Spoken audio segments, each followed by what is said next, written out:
Welcome. 10 years off as a stand-up, so why come back?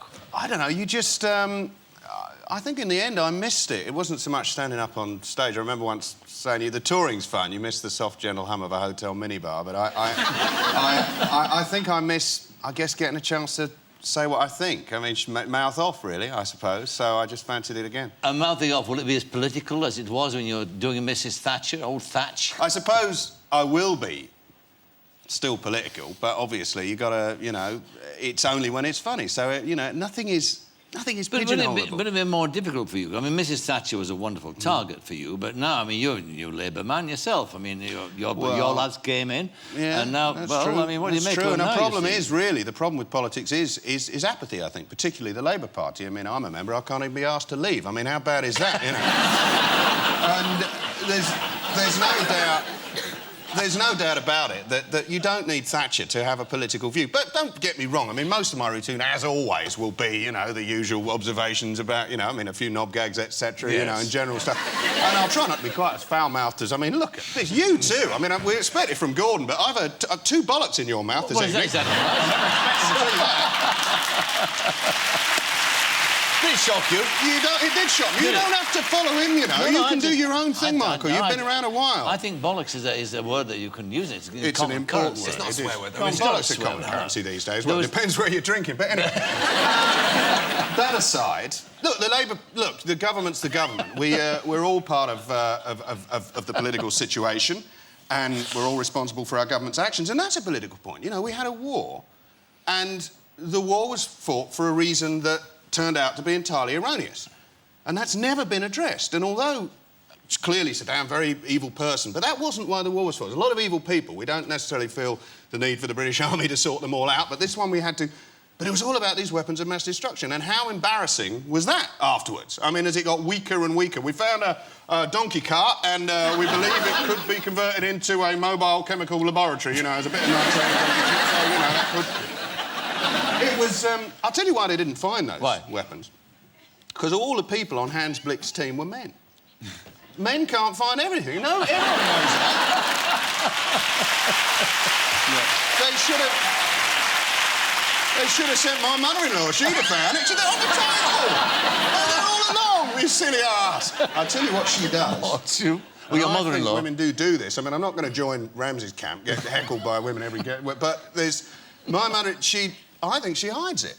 So, like, you're looking for your glasses. Oh, not on the table, not on the table. She's got them in her pocket. You go in the other room, there they are. Look, they're on the... They were there all along. I think, how the hell did that happen? I think she's insuring herself so I don't put her in a home. That's what she'll be watching. You'll never find your glasses without me. Except she got an Australian accent. But that weapons of mass... That weapons of mass destruction thing is a very good example of how you know, people often say to me, you know, are you going to do the... Everything's political. We are part of the process. No, it's politics, the way by which we would live our lives. I mean, it's as simple as that. And the idea, I mean, again, I hope everybody readdresses the Make Poverty History campaign and thinks about why they were so involved that very special day. Because it's no good to do it for one day. And we were all saying, well, the politicians have got to listen, we want to make poverty history. Those politicians represent us. We have a vote. We can stand. So we can't stand aside and say it's up to them to do something. It's up to us all to do something. Now, never mind that. Let's talk about your book now, because that was about a war, and that was about a terrible war. That was about the World War I. Yeah. And the book deals with a crime that's been committed, and it's set in the battlefield. My first historical novel. I've always loved reading history. That's my... I don't read a lot of novels, I do okay, but I read a lot of history books, particularly modern history, and the First World War, I think, fascinates everybody. And yes, I've written a kind of... there's a murder. It's a story of a celebrated Edwardian detective who becomes a conscientious objector in the First World War, not because he objects to taking life, I mean, he's put men before the hanging judge, but because he objects to this particular war, its reasons. He thinks it's going to destroy the very culture that it was there to defend, which in many ways, of course, was true. He has the benefit of hindsight, being written by someone 100 years later. And he's imprisoned for it, and a detective in prison with all the people he used to put in prison is obviously a dramatic situation, which was fun to write. And then he's offered the chance to redeem himself by going to the front in the middle of the Third Battle of Ypres to solve this murder which has occurred. And, of course, the real meat of the novel is what is murder in a situation where between 2,000 and 20,000 men can die within a morning. You know, and of course he's conducting his investigation whilst his witnesses and indeed the evidence is kind of sinking into the mud of Passchendaele. So a lot of fun to write, but also quite sort of gruelling, really, to research. What was the fascination of that war, more than any other war, for poets particularly? I mean, it produced some extraordinary writing. I think probably the answer to that is that the First World War was, in a way, a sort of secret war, because although it involved absolutely everybody, and it was a mass war involving millions of men, so strict were the censors, and so entirely did the government control the media, much more so than in the Second World War, that there were really two worlds, the world of the trenches and the world only 100 miles away back home. And the thing that comes out in all the poetry is no one could understand it. They'll never ask us how dangerous it was, and we'll never tell them. No, we'll never tell them. Unless they tell you why we died. Exactly. I think the experience was so kind of surreally unique and yet entirely denied at home in terms of the propaganda and the representation of the war, that it took... The only answer was to write poetry about it, because they didn't talk about it back home. It's when you read that, and I suppose if your book would pose the same question too. I find myself asking myself when I read the war poets, I mean, would you go to war? Would I go to war? Would you go to war? With the benefit of hindsight, I think if I was there, we probably all took a lot of courage to be a conscientious objector. But with the benefit of hindsight, knowing what I know now, I hope I'd have the courage to object, because the First World War was a war between very similar societies, destroying the good that was in their culture and leaving the bad to fester, and we saw what the results shortly after were. Second World War, I hope fervently I'd have the courage to enlist and fight. I mean, you know, the Second World War for me is a very good war. Yes, you know, we had to fight to beat the greatest scourge in history, and there was a brief period where Britain literally...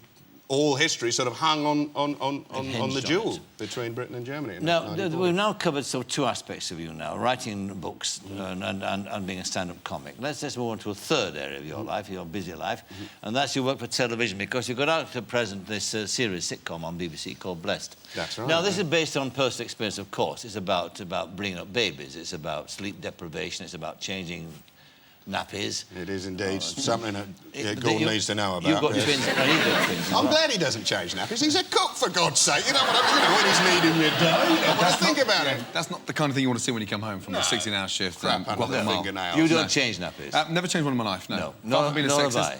Nor have you. No, nor have I. Fantastic. I was approached by one of my grandchildren the other day, and he said, "Grandad done big poo." He said, "You change nappies?" I said, "No. Fine, Granny, she's round the corner," I said. I'll tell you what, Michael, maybe you should get some practice in, because looking at you won't be long before you're changing your own. But I'm kidding. I'm kidding, of course. That's it. You cheeky sod. You cheeky. Grandma, come and change my nappy. I've got a show on. I'm kidding, of course, for heaven's sake. No, listen, let's have a look at this situation. So this is all about sleep deprivation. This will bring back joy to all parents. Look, I was awake all night. I didn't get any sleep. Well, nor did I. We're not talking about you. I was just pointing it out. Anyway, you did. Excuse me, but no, I didn't. You were asleep before you took her down. I was not. While I was feeding her, you were lying beside me, snoring. 10 minutes, if that. I'd love 10 minutes. I'd kill for 10 minutes. Funny,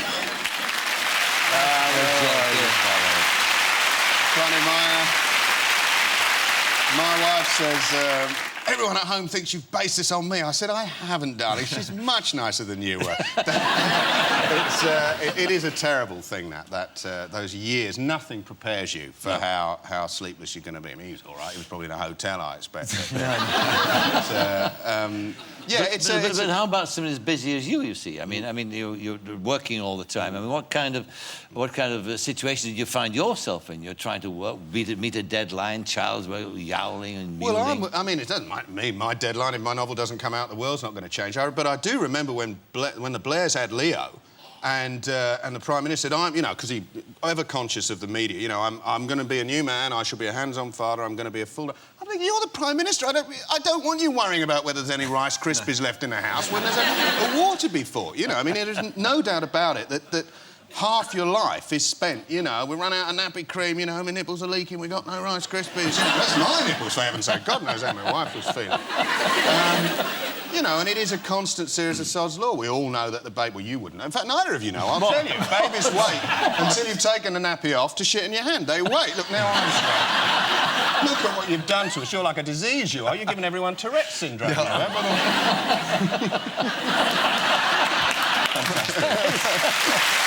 Oh, dear. All right, so what else is in the pipeline then? I mean, not that there's room for anything else in the pipeline, I would imagine. Actually, we've got you're talking about musicals and Rod's on. Our musical's back. We're going on the tonight's That's the the Rod musical. The Rod Stewart musical's going on a massive national tour. Why did you choose that, or choose Rod? I just chose him. I said, Rod, I've chosen you, darling. You're to come round immediately with your finest classic songs, and I shall put them into a narrative context. Yes. What do you describe him as? Because he's easy to order about, Rod, you know. Yeah. What do you describe him... the last time you were on the show, you described him as... Oh, dear. It was an improvisation then. Yes, I said, well, there's nothing... Rod is so clean and he's so sparkling and he seems to light up... You know, he's always got this sheen about him. He's like a twinkle. People say there's a twinkle in his eye, but he's a human twinkle with a knob. That's it. It's just a man with... which, as we know, he's still using. There we go. So, not to put too fine a point on it. Good on him, well, but I hope... You've just done the intro for me, I think, for our next guest, anyway. Absolutely, yes. All right, well, for the moment, Ben Elton, thank you very much indeed, Ben Elton. My pleasure. Thank you.